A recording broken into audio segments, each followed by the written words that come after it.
But the problem was, they were too big to finish. Since I had so much left over, I often asked my peers, does anyone want my leftovers? The first person that said that they wanted them was Jake. He took my leftovers and ate them. It became a routine to give my burrito leftovers to Jake, until one day, before Jake could call them, Alice came over and took them. That's when everything changed. Switching off from person to person got so out of hand that I assigned it to a new person each month. One day, Jake and Alice called it at the same time. I was stuck. I didn't know who to give it to. So I said, okay, fine, let's have a singing contest, and whoever sings better gets my leftovers. Jake was up first. He started singing a song about burritos. Then Alice sang a song about burritos. Everyone was sitting around laughing with me and enjoying the musical talents of Jake and Alice. I may have not realized it then, but there is a true Jewish connection behind this. On Shabbat we share challah. We also eat bread for the breakfast during the high holy days. And we throw bread into the water to cast away our sins during Tashlich. I've been thinking a lot about what it means to share, and then I realized I share because I want to, not because I have to. This is one of the deeper lessons I can take away from my time at Brandeis.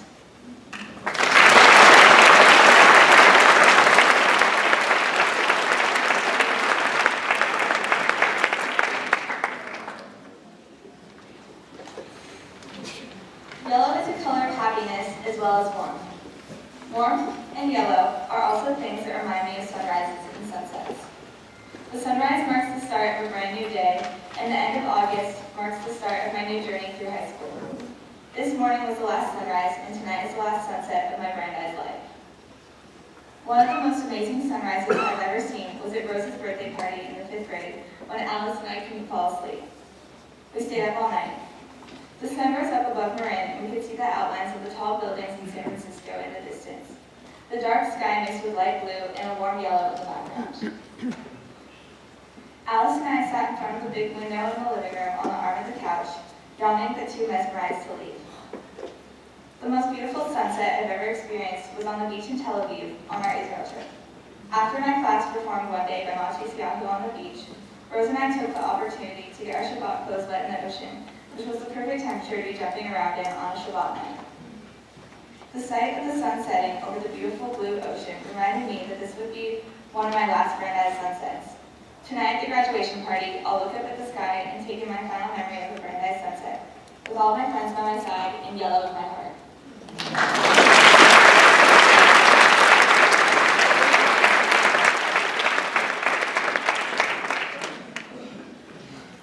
I started drawing in preschool, when I was nothing more than a circle, some dots, and a couple of lines. As I grew, emotion, imagination, and action worked their way to both my drawing style as well as my life. By 2nd grade, I grew past a stick figure and became a mass of shapes. My lines were a bit rough, and my proportions were off, but I was satisfied. It wasn't long before I started to draw a lot more, mostly when I wasn't supposed to. I moved my drawings from my math homework to blank paper, adding detail and making them worthy of display. At this point, my life was taking form, though still a work in progress. As I began to create a collection, more and more people began to notice. Drawing became how people knew me, and I didn't recall it like that. Let's just say I wasn't exactly Mr. Sports, so it was either drawing or boat catching, and I'm pretty happy with the decision I made. By the end of 5th grade, I got a bit more detailed, and my lines got smoother and darker, but I was still missing something. I knew middle school was a pretty big step, but I felt pretty welcome. My first year was a small sketch of an alien serpent snacking on a furry rodent, or Steve and Phil have a disagreement, as one of my newfound friends like to call it. Improving my artistic skill has improved my social skills, and has always been a fantastic tool in new environments. Much more useful than, well, bug catching. It's a tool I've used for every new school, and I'm sure it will be more than helpful as I make my way into Marine School of the Arts, the next place to visit.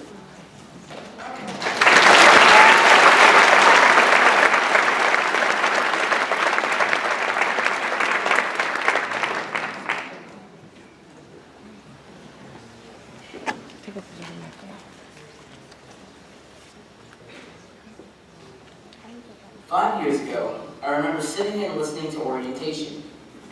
My first thought was, wow, where are all the other black kids?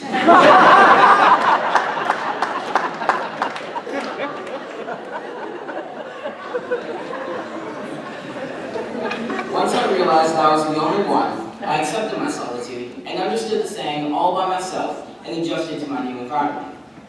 Everyone was so friendly and welcoming to me that I instantly felt like a part of the Brandeis family. So included in the Brandeis family that I've been looking forward to and planning my bar mitzvah since entering the 4th grade.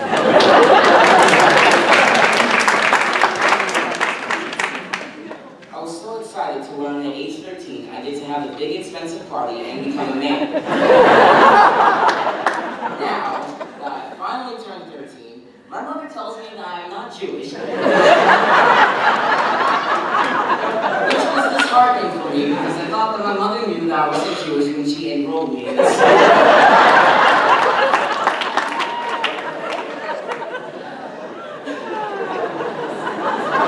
Attending Brandeis has not only taught me Hebrew, but Jewish values such as being ascetic.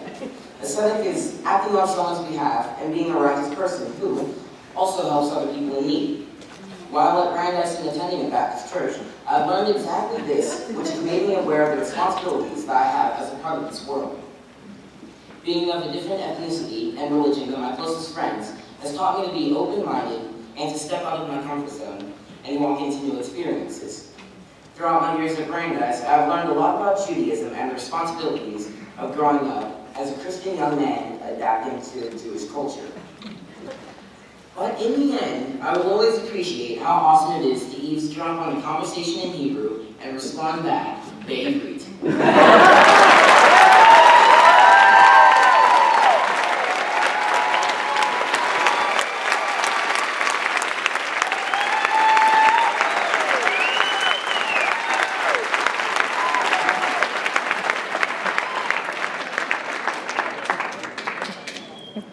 In 7th grade, we visited the pickles.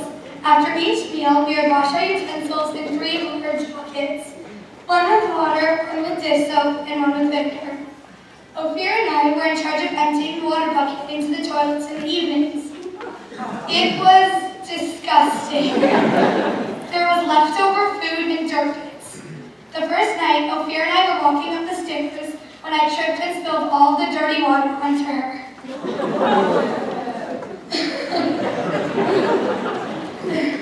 The next night, since Ophir no longer trusted me, she asked Jake to help us. Jake, of course, being a boy, didn't want to go into the girls' bathroom, so he made us go into the boys' bathroom. We forgot to empty out the forks and knives, and they all spilled into the toilet. And before Ophir and I could say stop, it flooded the toilet, plugging it up and causing chaos. The next day, we were told the bad news. Attention everybody, yesterday somebody spilled the forks and knives into the toilet, causing it to clog up. We are not going to be able to use those restrooms for the next 1 to 2 days, said one of the chaperones. At this point, Ophir, Jake, and I all made nervous eye contact. Instead of us taking the heat like we should have, a San Francisco boy got blamed.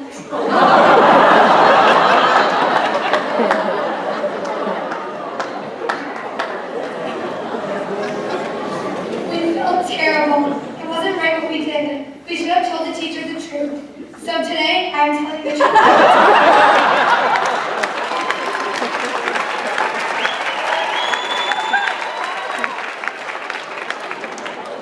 Among the many things that I've learned in Brandeis, the one that stayed with me the longest was one that slept, or courage of the heart. And because of Brandeis, I've learned that telling the truth will always benefit me in the long run, even if it doesn't seem like it at the time. And standing here on graduation day and writing my speech, I realized what an important tool Brandeis has given me for my future. I will carry on those lessons forever, and will always remember to take the silverware out of the bucket before I touch the dirty dish.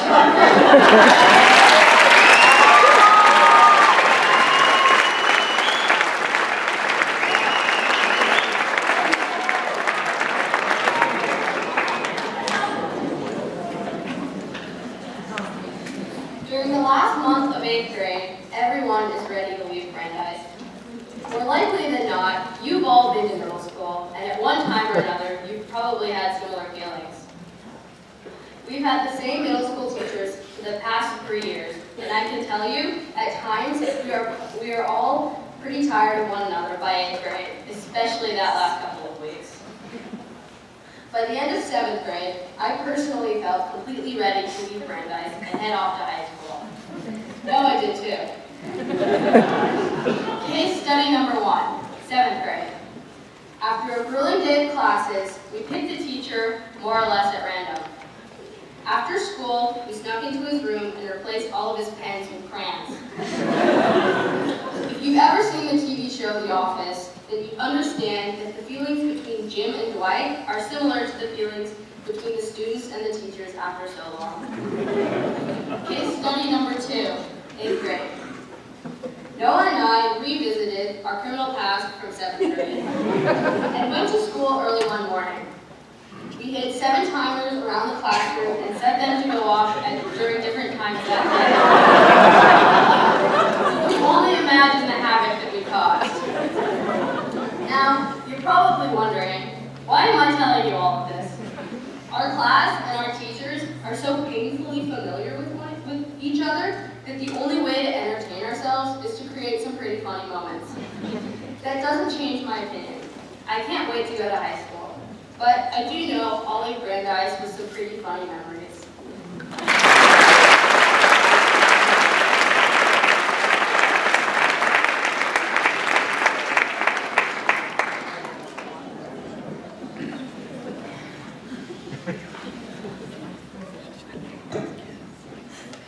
When I was 7 years old, I almost drowned in the swimming pool because I jumped in after forgetting to put on my floaties. I vowed never to get near the water again. I've been on a swim team now for 6 years. When I dove into kindergarten at age 5, I had my academic floaties strapped on tight. I depended on my parents and teachers to constantly refill them with air, and God forbid I was ever allowed to sharpen my own pencil. But soon my 3rd grade rite of passage came, and I no longer had to fill the dull pencils bucket, but instead could approach the forbidden pencil sharpener myself.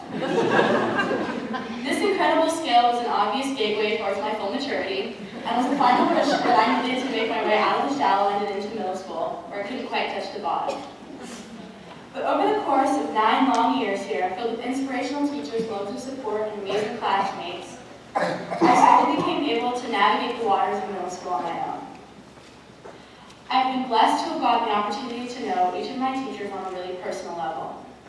I've always been able to count on them to jump in and keep me afloat if I ever begin to slip below the surface. So today I'm graduating without my floaties. And I'm not afraid to drown in the deep waters of high school because Brandeis taught me how to swim.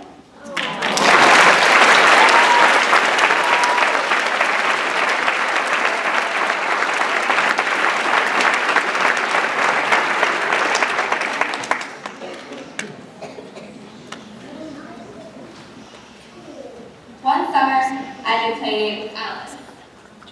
When she finally arrived, we immediately went down to the backyard. Lucky for us, poppies were in season. They were so inviting with their red papery petals, so we picked as many as we wanted. Then, a light bulb went off in my head. Poppy petals, peach-colored chalk, mud, and water. I ran up to my house, grabbed a kitty bucket, and filled it with the necessary ingredients. I ran back down to Alice as carefully as I could, trying not to spill the water. Add some of this and some more of that. And half an hour later, voila, we had self-tanning cream. When Alice's mom came to pick her up, Alice grabbed my wrist and showed it to her mom and said, "Mom, look, Rebecca and I made tanning cream. Look, it really works." At the time, I thought I was just being really cool. But now that I'm a young adult, I realized what I was doing was creative and inventive. We didn't have the ability to access something that we saw adults had. In this case, temporary tanning cream was what we saw and wanted, so we decided to make our own. Now, I have a label for that kind of creativity, design thinking.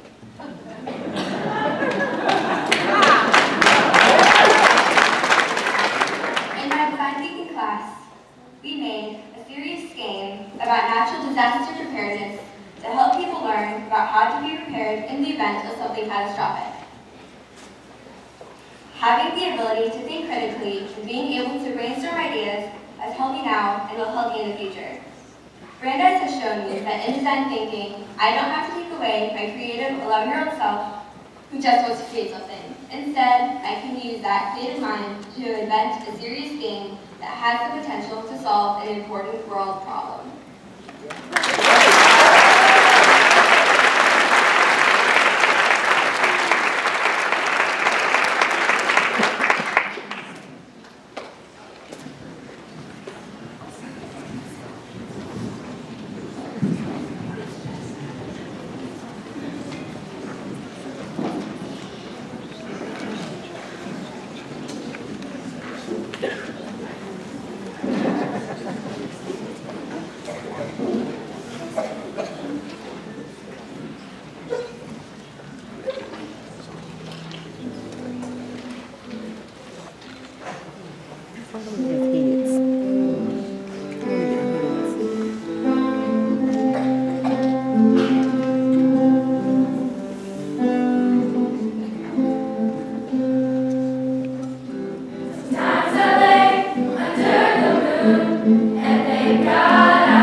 Colorful material, woven together and pinned to my shorts or tied to my water bottle. Tops tied while sitting on a dirty, unpaved road in the hot sun, or late at night, sitting on the top of a bunk bed in a heated cabin. Frayed and dirty, but full of memories. Ever since I can remember, I came back from summer camp with a stack of bracelets on my arm. The paper ones they gave us when we went to an amusement park, rubber ones with the name of the camp imprinted, shiny lanyards, and dozens of colorful friendship bracelets. They stay on for the summer. A couple fall off or just get so dirty that you can't wear them in public anymore. But by September or October, the bracelets are too frayed, and the memories of camp have faded. And it's sad, but I know that I'll be back next year. When I came back from Israel this April, I realized that I'd accumulated bracelets on my wrist again. The red yarn bracelets that people give out for free in the old city, the multicolored ones with the various Judaic charms, and the string ones with the promises attached. A couple of them have broken since the trip, probably because I bought them for 2 shekels. I won't forget how I felt my first day in Israel. Stepping off the plane and thinking about how lucky I was that I was able to visit such a special place with a really special class. I won't forget how I felt my first day of 8th grade. Thoughts of high school and SSATs in my head, thinking graduation is so far away. 7th graders, I promise you, is closer than 10. And this day, today, it couldn't have felt further away. I've had so many memories here. But unlike summer camp in Israel, I will never be back as a student at Brandeis again. But I'm not forgetting any of my memories. So even though you can't see them, I'm walking out of Brandeis with a full stack of bracelets on my arm. And I know these bracelets are going to fray, but they're definitely not coming off.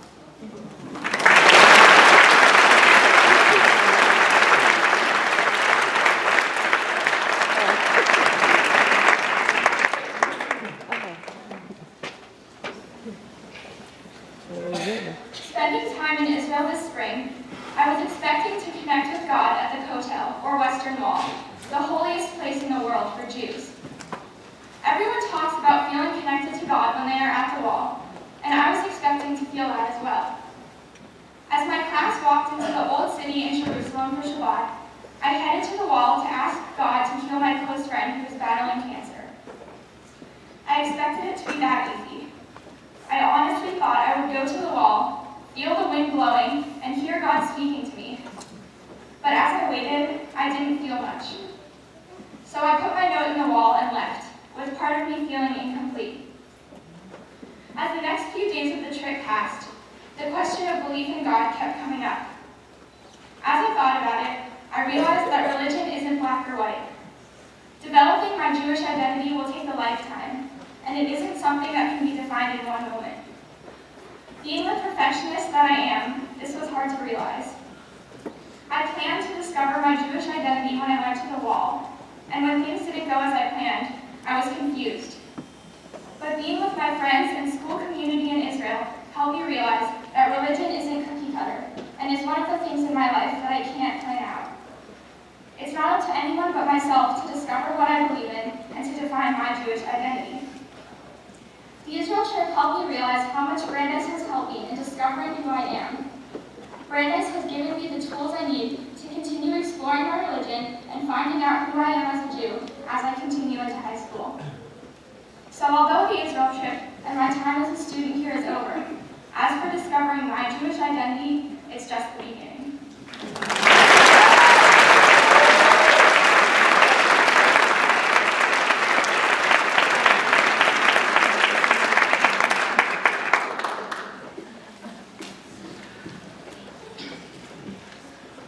But you're not even Jewish, my friend exclaimed, exasperated upon learning that I had another 2 days off. Did you get another Jewish holiday? It's true, I'm not Jewish. But although I don't celebrate these holidays, they're still meaningful. Our lives are very busy, and to me, Jewish holidays offer us a time to pause, relax, and just reflect before jumping headfirst into the next chapter of our chaotic lives. Within the chaos that is our lives, school is one constant, especially during these middle school years. This provides something stable and almost reassuring. The challenge is that the same schedule every day can grow a little boring. My way of keeping the schedule entertaining is to find the joke in everything, and my classmates will tell you that I mean everything. And they might be right that some jokes aren't at the best time, like when a teacher is lecturing my classmates and me that 2 wrongs don't make a right. I whisper to my classmate that 2 rights do need an airplane.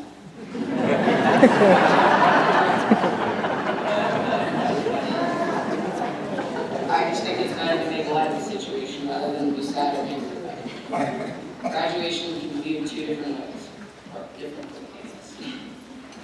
view is that it's a sad occasion because I am leaving behind something that has been the biggest part of my life for the past 2 years.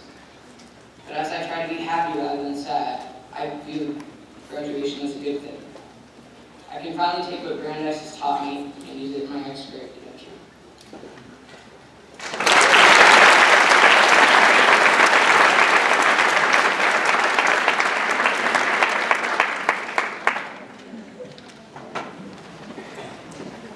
Oh, how when I wake up on one of those June days, the way the sunflower falls on my cheeks and the way it flashes its yellow flare, with its electrifying orange tint.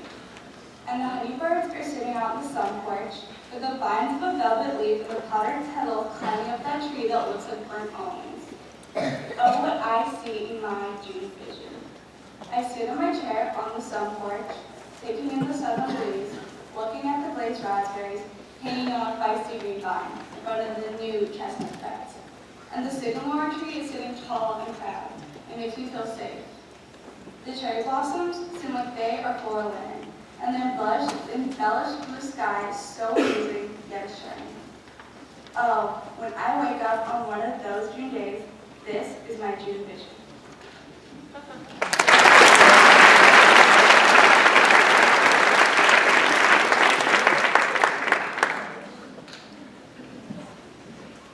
I stayed home from going to Israel with my class to do the one thing I love more than anything in the world: perform.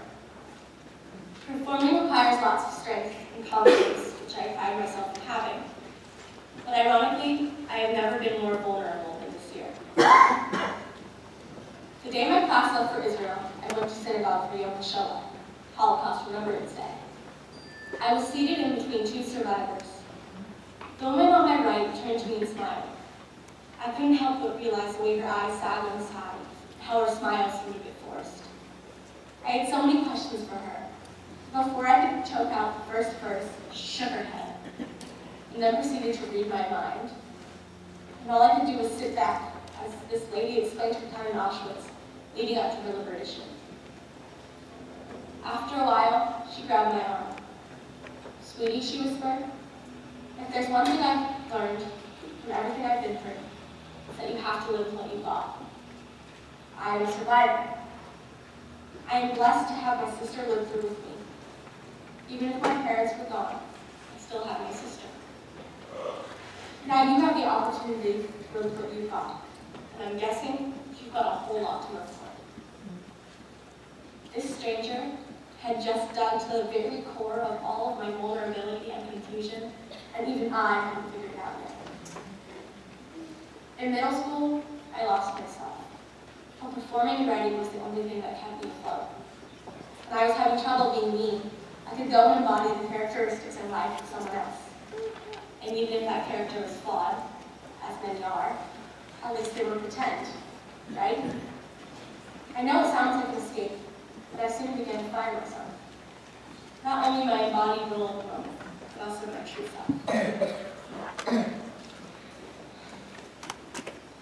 I love and will continue to love and challenge the person that I am and becoming. Because as one very wise English teacher once told me, I am proud of you, of who you are and who you are becoming. But you need to be truthful to be able to respect yourself. So that's what I must do. And I will. I owe it to that lady, to that teacher, and I owe it to myself.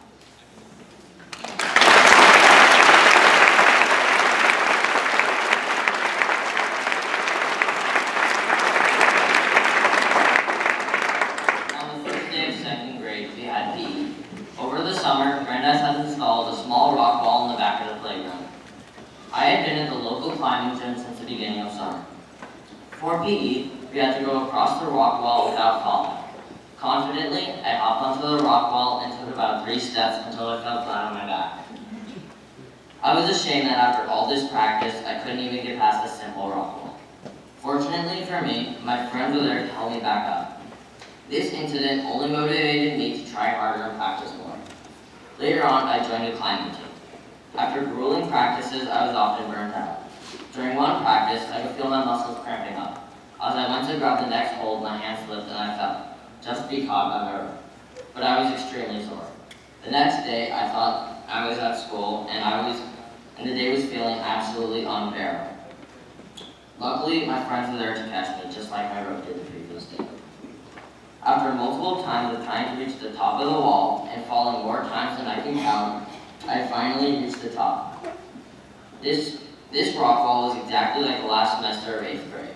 After falling plenty of times and falling flat on my back, and I finally reached the top of the rock wall, and I'm ready to move on to a new rock wall called the base school.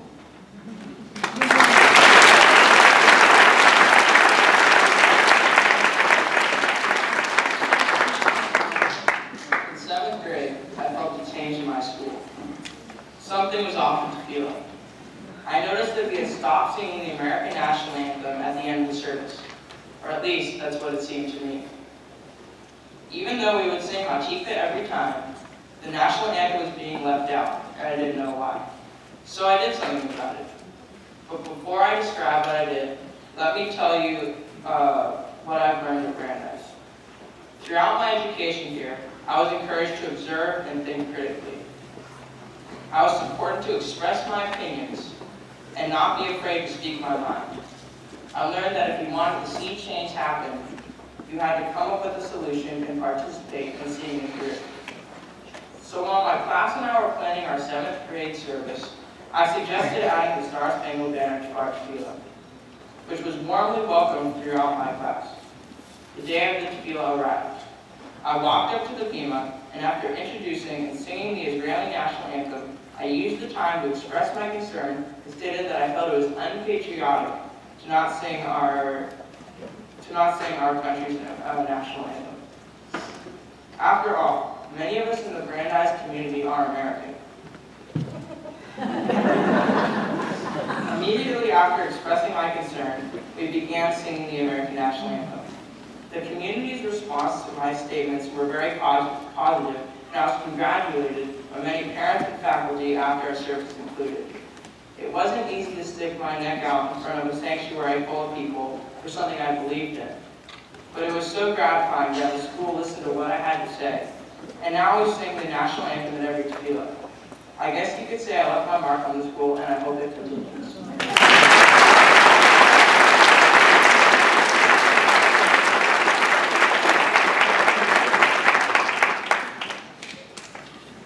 My earliest memory at Brandeis is about trying to find new ways to push the boundaries.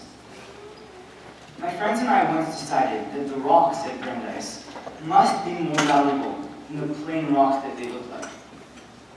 Obviously, the way to expose the riches was to smash as many of them as we could get our hands on.